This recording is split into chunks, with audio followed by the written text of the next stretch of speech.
Okay, welcome back everybody. We're still working on the 94 Town Country.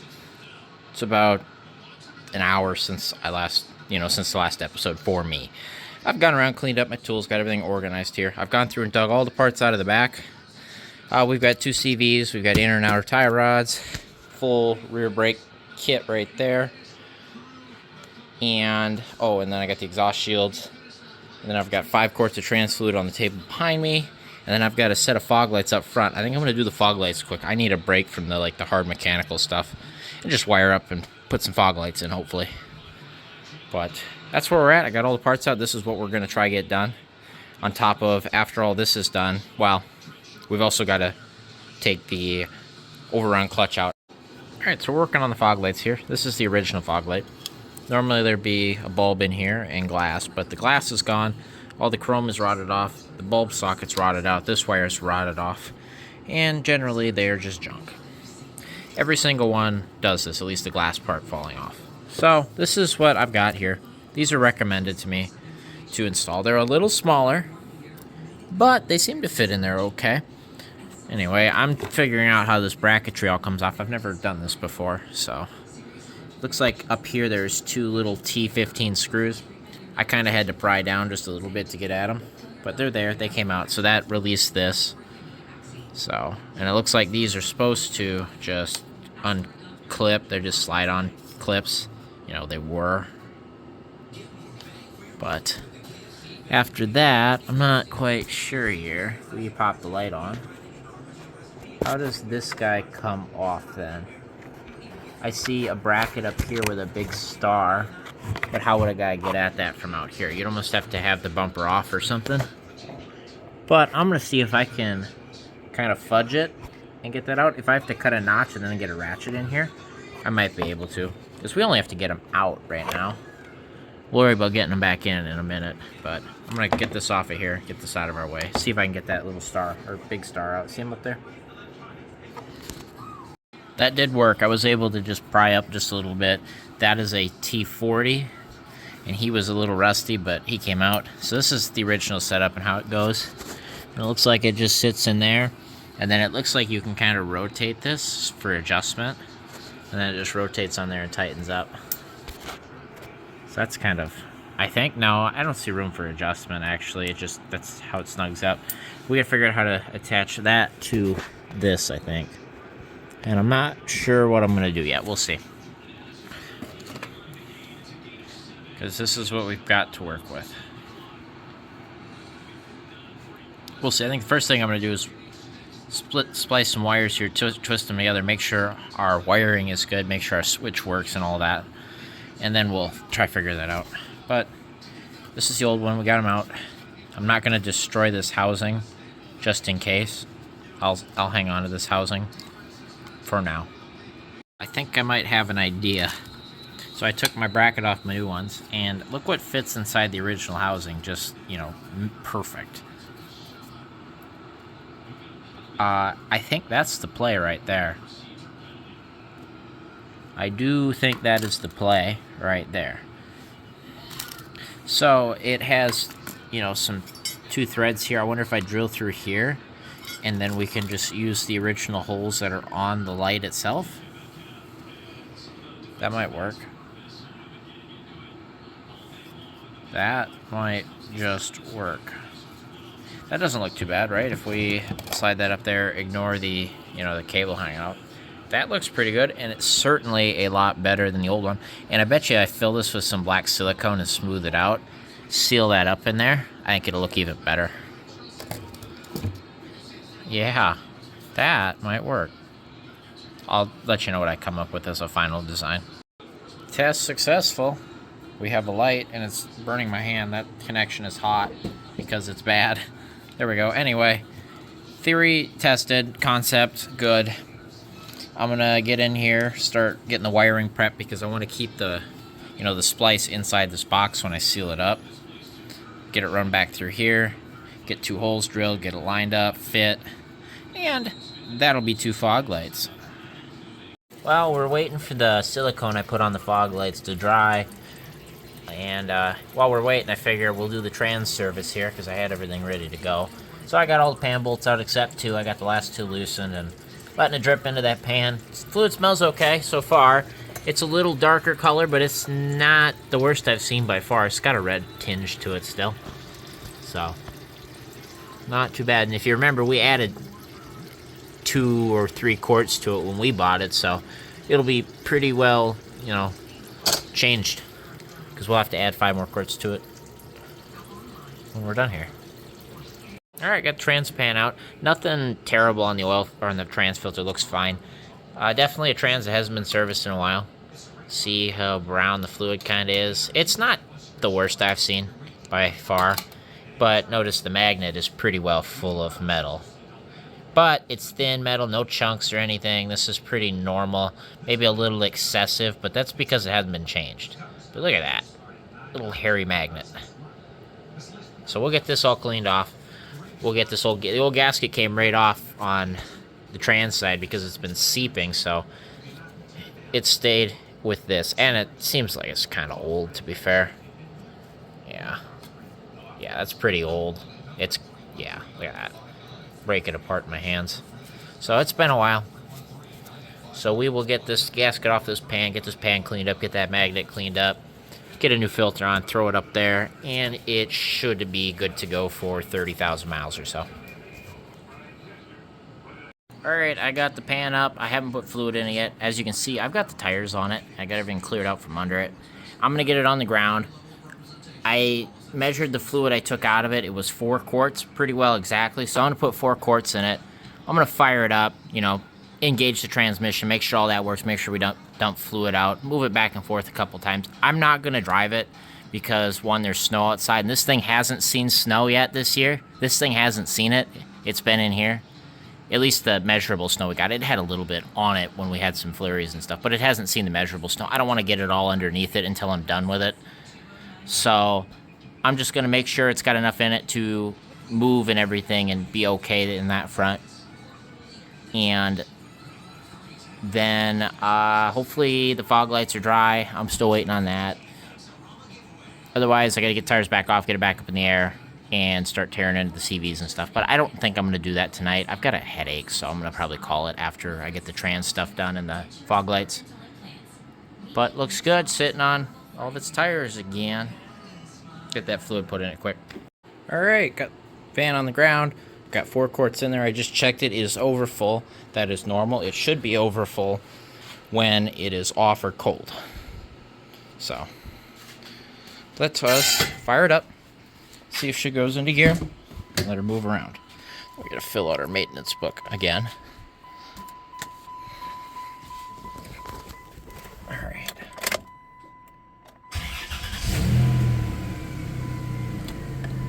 Sounds a lot better now. It runs better now that I fixed that vacuum leak.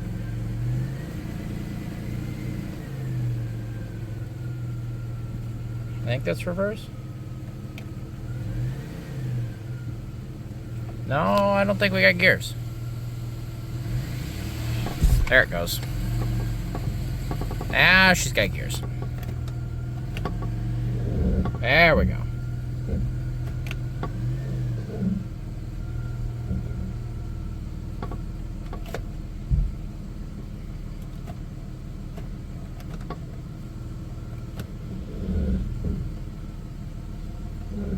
Yep, I'd say that's good. I'm going to let it run for a little bit, let the transmission warm up. I'll put it in neutral. I don't think it makes a difference. I think park and neutral is the same, but, you know, we'll put it in neutral. And we'll let it run. I'm going to open up the garage, let it vent. And then we'll just keep an eye on the fluid. We should be able to see that it's close. Burn like a kitten. It runs so smooth. That's nice. Smooth as can be. Alright, added half a quart. It seemed like it was pretty low, so I added half a quart. That should get us into the warm-ish range. And that's going to do it for the transmission service. We're all good. I don't see any leaks. We're looking good. Everything is good to go. It goes into gear. Next on the list is, like I said, tie rod CVs. Alright, it looks like this is how you aim it. As you can see, it does have play back and forth. So I'm just going to eyeball it, and we'll see what happens. Well, that one looks freaking perfect. Got them in. This one, not as perfect. As you can see, I must have screwed one of them funny when I drilled through the bracket because it's sitting a little angled. That or I don't got it in right. Who knows? I think it is what I said it is, and one of the holes is drilled funny. But you got to really be looking to see that. Instead, what you see right here is you see two nice fog lights instead of those rusted out, broken, you know, missing ones. So it'll work. Let's see if they work.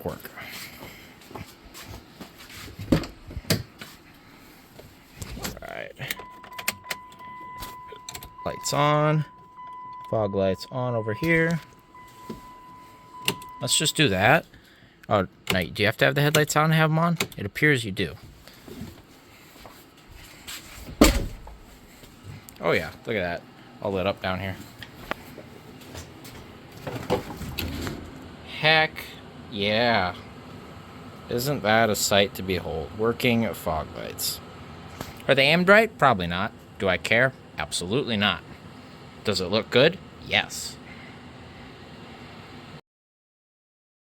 Alright, I said I was going to do it, so here we go.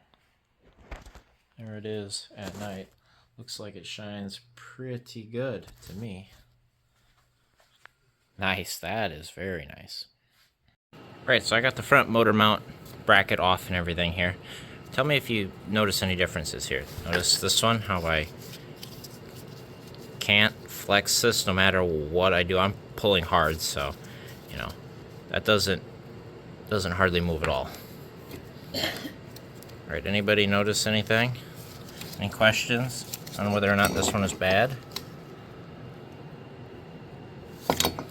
Yeah, that one's junk. So, get this mount in, and it should have 3 new mounts. Somebody already did the trans mount from what I can see. And then we did the right mount, so now we'll do this mount. The way this works, so we got to bend this tab right here, bend him flat, and then punch this brick out. As you can see, it's got 2 hooks on this side that hold it. We've got those same 2 hooks here. And then we'll push this one in and then bend this tab over. So it can be a little bit of a pain. So we'll see what I do. I should be able to just sledgehammer the thing out with a punch. Alright, new motor mount's in. So I use channel locks and a sledgehammer to install it. So what I did, it made it easy, is you first you squeeze this way to get this all started, and then once you get this all started, come up top and you squeeze just here to get it to slip in, and then you just hammer that thing home. Make sure your two, if you got it sitting like this, these 2 hooks sit here. You should have witness marks where your old ones were, and then this one sits here. Once you get it all the way through, I took a vice grip and clamped here to hold it, and then I kind of peened it over and then smacked it flush, and that's that. As you can see, this doesn't move, so that is a lot better than the original 31-year-old mount. So, gonna install that bad boy, and then I'm gonna fire it up and make sure that the engine doesn't rattle or do anything funny, but you know. Alright, the new mount is all up in there, looking pretty. Let's fire this thing up and make sure it doesn't like shake or anything super bad. It shouldn't, it didn't before.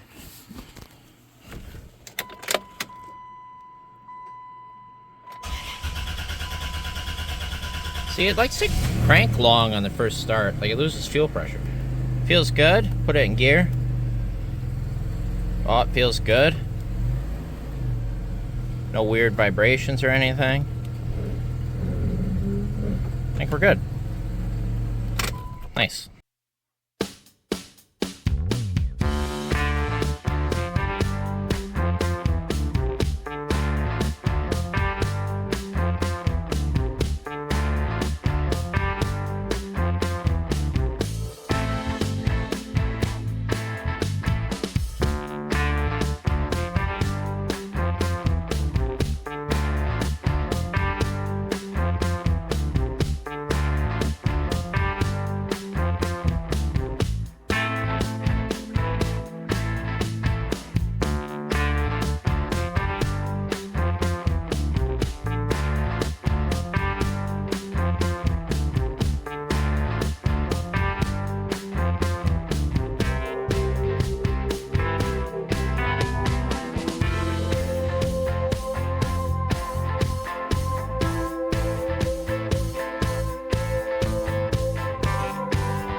progress update time. We've got it apart. CV's ready to come out. I got a pan below it. Got tie rods off. That came off okay. The cotter key was a little stuck. This came out. We had to undo the strut. I'm kind of debating on whether or not I replace the strut because I don't think they're any good anyway.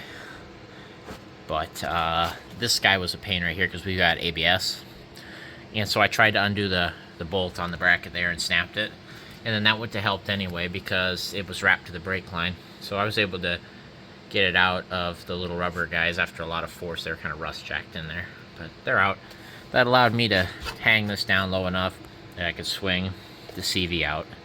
So she's out. She's ready to come out. I'm going to pop it out. Pop the new one in really quick so I'll have that one ready. I don't want to lose fluid if I can help it.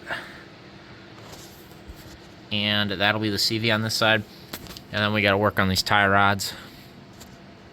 Probably get a vice grip on the inner. And then I usually use like sometimes a pipe, not a pipe wrench, but like a adjustable wrench. Or I like to use channel locks. Seems to work good. I got a bigger pair than this that seems to work really good at busting these loose.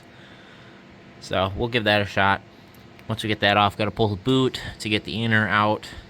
And then we'll get our inner tie rod removal tool, spin that guy out real quick, spin the other one in, and try it, get it set close to what it is right now. I'll try count the turns on this to get it close, and then we'll go from there. And then maybe we'll put, I don't think I'm going to buy any struts unless somebody's got them same day for like not cheap, or for not expensive, which is not going to happen. But if you remember, we pulled those new 10 years ago, but had no miles put on them struts that were on my 93 Grand Caravan, gray van. Those ended up being good, so I kept them. We might put those in. They definitely will be better than these, I think. Because this thing kind of bounces up front, like, you know, they're not doing much. It's the spring doing everything and not the absorber. So I think we'll throw those in, actually. Well, here's the struts off of the 93, the old ones. Yeah, these are looking a lot nicer. The bellows are in good shape. The rubbers are all in good shape. They've got paint on them, and they don't look like they were seeping. So, and I know they were good. I know they worked. So that's what we're going to throw on Town & Country. We're going to get those original OEM ones off of it. I'll probably hang on to them for the springs, but that'll be it. All right, got the old strut out. Got my new strut right here. I think I'm going to clean it up real quick, and I'll just hit it with some black, just to kind of get the surface rust that was starting to form off of it. We'll see, though. I'm going to clean it up at the very least, but it's good to go. This is the correct one based on the alignment. Witness marks you can see there, so I'm going to use that to probably align it. We'll at least get it close, you know what I mean? Yeah, we should be able to get it to where it needs to be, but whatever. It is what it is. It's got to get aligned anyway. We'll at least get this strut in there, and this one at least, you know, for sure works. You know, the bellows are good. You know, the rubber's not completely disintegrated. I know the bearings are good. So, okay, struts loosely, and I forgot to paint it. I might hit it with some black once I get everything bolted up. I didn't want to spray over my witness marks here because I'm going to use the other van as my alignment marks, but, you know, that's not right. But we'll get it close with that. Anyway, it's in there. It's bolted up. No problems there. I'm still going to try get that guy out. I'm going to have to soak and heat him, but we'll leave that all loose. I'm going to leave this all loose. I got to deal with that guy now. This side isn't the bad side. It's the other side, I think. It's not great. It's still old and loose, but, you know. I think this tie rod end's a replacement. So, but the boot's tore here. Okay, I got the outer tie rod broke loose. Here's how I did it. Ignore the vice grip. He's just there for looks. I've got two adjustable wrenches, one on the lock nut and then one on the flats on the outer tie rod. Obviously, you pull this one tight, push this one this way, and he is spun loose. I bet you somebody's got some anti-seize on there considering how free it spins now, but we'll see. Anyway, it's loose, so I'm going to just snug it back up with my hands, and then I'm going to count the turns off, and that should get me really, really, really close for when I go to put the new set together. Alright, got the jam nut off. Got the outer clamp for the boot off. Got the inner clamp cut. It's actually still hanging here. I had to go in from the back side, and then you cut, you know, right where it is crushed together. I'll see what, I might have to go to the hardware store to get a hose clamp that's vaguely the right size. We'll see. I didn't have to undo the little clip for the breather line between the two, it kind of slid off. So that was good. This inner is the good one, I think. So I might actually put this in the box and hang on to it. It's still got grease in it and everything. It's not got any play in it like the other side does. So we might hang on to that for, we got a cheap van, we're at a pinch, we need an inner tie rod, and I don't want to spend money on it. So that might be good. We'll keep that one. The outer seems okay too. We'll hang on to this set, I suppose. But the other side is not good. But we're looking good. Got it off. No leaks on the rack and pinion on this side. Knock on wood, we're looking okay. The rack is fine, it seems. So here's an interesting all-wheel drive issue I see. I've never had to do inners on an all-wheel drive. I got my tool here. We're 1 5/16 is the size for the, bit or socket, I guess you want to call it. Anyway, because of the way the all-wheel drive is and how the rack is at an angle here, we're hitting here. So I've got the wheel turned all the way to the right, or the rack turned all the way to the right, to give me, the least angle. And I got it to start, and I was able to tap this on. And, I mean, we're rubbing, but, like, it's in there. It's kind of tweaked a little bit, but it's in there, and it locked in. I wonder if a guy can't kind of just slice this corner a little bit and get you some more clearance, but yeah, that's an issue I didn't think we'd run into. We've got clearance issues because the rack is at a weird, funny angle. So that's worth noting. Either a thinner or a different style tool, or grind that off, I would say. Interesting. Take back what I said. It must have just been bound up weird, or right where they stopped turning it, because now that I spun it, I've got all this room right here. See that? I've got room. It's spinning out now. So it's a little tight because they use like a Loctite on it, so, but it's coming out, and we do got room. I think it was just wherever it was sitting was a weird, where they like finally, cranked it, and it was a weird spot. All right, got the new inner in there cranked down. It was actually a different socket size. It was 1.25" for the new inner, and she's nice, and that's tight. That inner's good to go. So we'll get our boot on here now. Get everything set up, get the outer spun on. 24 turns is what this one took, exactly 24. So we'll see if we can get that. But I gotta get this lock nut off to spin the boot on. I gotta see if I can hunt down a clamp real quick. Or otherwise I gotta go get one. Okay, got the boot on, got my fancy looking clamp up there. You can see he's in a spot where you can get to him with a screwdriver. He's tightened down. Got that guy on. The outer tie rod is spun in 24 turns exactly. Got the grease circ on. Got to grease it up, even though they come with grease. We'll grease this. We're going to grease the ball joints. I got to torque this guy down. I think it's like 35 foot-pounds if I remember off the top of my head. I'm going to leave the jam nut loose for now. He's just there because I am going to want to align it after it's done. I've got the wheel straight, I think, and it's a little out, but we'll see when I tighten up. I gotta tighten up the strut, see where that changes all that geometry. Tighten up the axle nut, get it on the ground, let that shock settle. We'll see where it sits, but I'm gonna leave it loose until I align it with a tape measure. So, but we're looking good. We got all the new shiny parts on, and on this side anyway. Halfway done. All right, we got the strut kind of in place, I think, where I wanted. I got these both tightened down as tight as they can go. Got this torqued to 35 foot-pounds, plus lining it up with the cotter key. Got this torqued to $1.75, all cotter keyed in. So we're good to go besides this little bracket here, which I'm going to try get that broken bolt out of it. Got that bolt out.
Okay, I had to pause the time lapse to show you this. So we've got the old strut out. We're looking pretty good here. I'm actually going to take these plastics off and I'm going to undercoat under here before we get everything back together, especially back here, clean out the center fender. I got to do that on the other side yet, but I got the new CV just put in, but I got the old CV out. Oh my God, this thing is beyond shot. Here. Look at this. Let's see if I can hold it right here. Okay, got it. Look at that. Oh, I can't turn it like that. It doesn't freaking rotate. Look at that. That thing is it's stuck right now. Oh my God. That thing is stuck. I can barely manhandle it one-handed. For reference, if we flip it over, this is how it kind of should be. Granted, this is bad too. I can kind of feel it. But I should be able to move it with one hand. I can't move that thing. Yeah, that's bad. That's really, really bad. It's been like that a long time. Alright, quick update. Got the tie rods out. That was the cooked one. Both inner and outer were really bad. The inner especially, but the outer was kind of crunchy. So this was the side with the bad parts. Bad inner, really bad CV.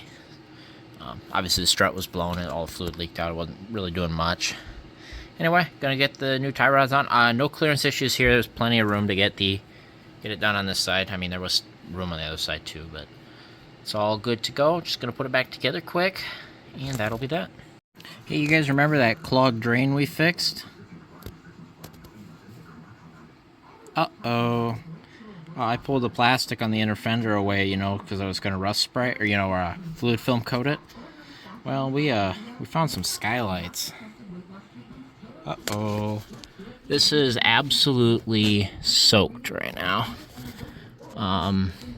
Yeah. Yep, the water definitely got in here and had been in here for a while, as you can probably see.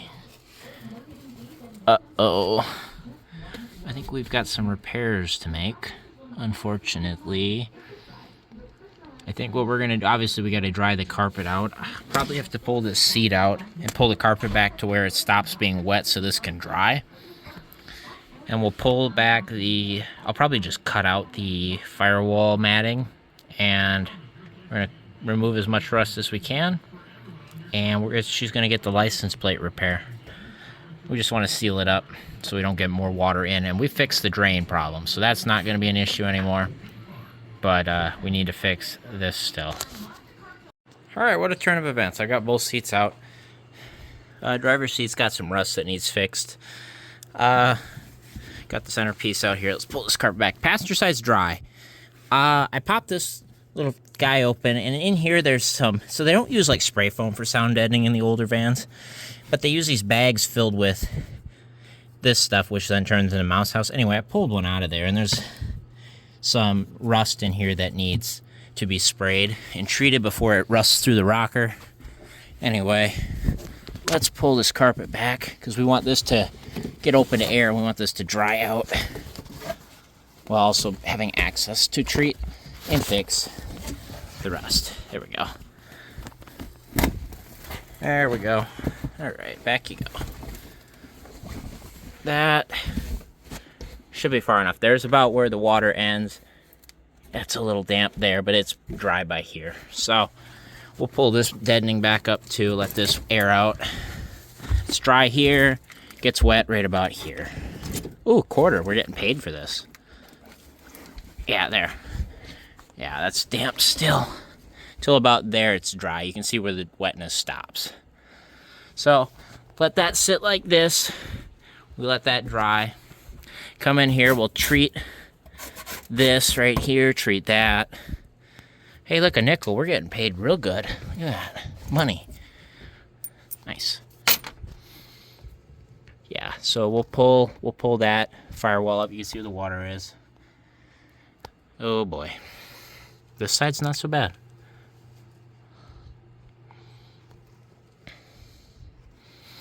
Well, good thing we found it, I guess.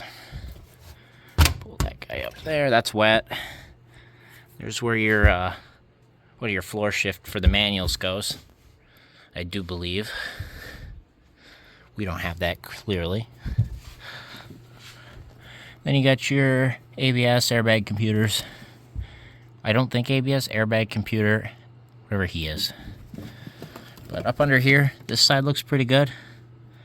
Not too bad. A little bit here that needs to be dealt with, but that's not bad. Alright, I've been doing some poking, and that's what we've ended up with. That's actually probably some of the worst rust I've seen in this area on a caravan. Most of mine don't do that, but then again, remember, this is because of the wiper cowling being plugged, so the drain will let water in here, and there it sat and rotted the thing away. Plus, I'm sure getting in and out of here, then you have the carpet that has some salt on it, saturates into the carpet, boom, makes it 10 times worse. All right, I'm gonna get in there. I'm gonna take a vacuum, clean this up, get a grinder, kind of grind down a little more. And then we'll get in there, we'll rust convert it. And while we're in here, we're gonna take the fluid film gun and the little hose with the sprayer. We're gonna spray the heck down in these rockers on both sides. Get as much of that as we can while we're in here. We'll get this patched up real good, and then we'll spray the firewall side with fluid film as well. But this has got to dry. This has got to dry at least overnight. Alright, I've been busy. I don't know if I showed you if I vacuumed in here, but I did. Vacuumed as much water out of that carpet as I could. Got all this still what it is. This is pulled up here. And then I took the air compressor. Oh, I also pulled this inner fender kind of off here to where we could get into here. Dug out a bunch of stuff. Took the air compressor, blew it out. As you can see, we've got some surface rust in here. This needs to be addressed. I'll probably scrape it quick. I will spray it with like a rust primer. Yeah, see that? And then we will fluid film the heck out of that. I did the same over on that side. You'll have to trust me. I'm not going over there right now. And yeah. All right, so I'm going to get working on treating the rust that's existing. On this episode of Things We Are Going to Ignore, this broken leaf spring. No. Okay, it's been a minute. I went and I treated it with like a rust fix, and then we primed it, as you can see, all little rust spots. And then while that was all drying, I took our fluid film guy with this guy, and I stuck him in the rails there on both sides. As you can see, there's some leftover spray. Sprayed this fender in the inner here, got this inner fender back together. Sprayed in that rocker, called it good. I didn't want to spray up under here until we were done patching. And then I went and I did under all of the doors with regular fluid film because it didn't need to be the black. That's going to be for the underbody. And then I did a little bit of spray on the start of the underbody under here. So this side's all done. That's good to go. As you can see, we have some plates. And I'm going to manufacture, I don't think we need 4, but I grabbed 4. I'm going to manufacture something to patch this. I think we can get away with 1 plate, to be honest with you. I'll manufacture something up here, and I'm going to get to it. Before I do that, see that little hole right there that's not open to air? I'm going to spray in that pocket and fill that with fluid film as well. But yeah, let's patch that up, and then we'll seam seal it from the back side where we can get at the holes so it doesn't, water can't flow around it.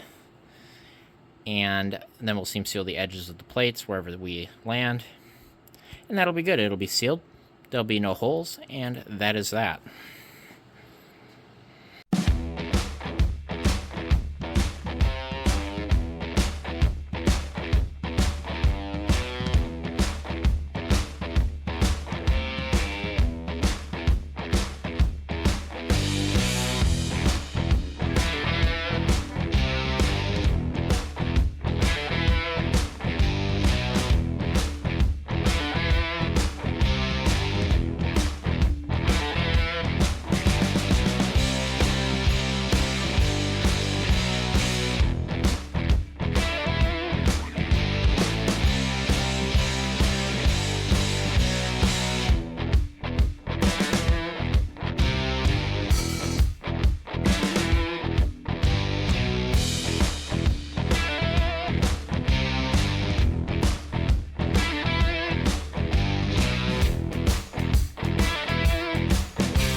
Alright, progress updates here. So if you look right there, we've got that all patched in, and I use liquid nails because I was out of seam sealer. So that's all good on that side. We will walk you around. And we will show you the back side, which I also filled up here. As you can see, there is no rust anymore. I even cut off the self-tappers, so that's really cool. But yeah, it's all sealed up, so no way stuff is getting in there and making it worse, which is the goal. And I should be able to come in here and I should be able to fluid film this, which I've been busy doing while I was waiting for that liquid nails to kind of set up. If we go over here on the passenger side here, we pop up underneath here. This is the better side as far as the rocker panel goes. We look up under here. I could see a spot I missed. Well, I didn't get that far back on the rail. I was going to wait till I had the back up in the air. But if we look up here, look at the rail going all the way up. Look at the rocker going all the way up. She's completely coated. I even got on the inside of the main rail, so that's all coated as well. And then in this beautiful access hole right here, where the body lift point rubber piece used to sit, I sprayed up in the rocker there, and I got some of it. What a guy really needs to do is go in the back side of this rocker panel, drill a couple holes, and do it that way. But hey, we got something there. And this is a whole lot better than nothing. Got that seam all the way up. So that's all coated real well. And like I said, when we get the rear end up in the air, we'll coat that. And we will do the driver's side when we have the vehicle turned around as well. I figure I'll bring you guys along. This little guy is nice. I like this. The little, what do you want to call him? Sprayer. The little tube that you stick inside the rail, that thing gets messy. Because the pressure of the can overcomes the thing. And so then it goes out through the nozzle. It overflows. Yep, nobody has ever been here. Nope, no rust, nothing. Nope, it's all gone. Nobody was ever here. Nope, nothing going on back there. Nothing at all. I should have filled this fender in here. That's where shit will start to rust. Get all up in here. Get this whole thing. Try to get back on this back side back here. I don't want to go too far down this rocker. One, because it's got a lot of rust. I got to figure out what I want to do about it. Like, it's open holes up, through the body, and I want to deal with that, I think. But make sure we get up on this fender lip up here. Make sure we shoot up there a little ways, all the way down. Coat all this stuff. Get up in here. This is all exposed to air, so we want to coat all of this. Get up in here in the strut tower since we're in here. Make sure you get all the seams. That's the big stuff. Seams is where rust and salt likes to hide. Get the brake lines. You don't want those to rust out, do you? No.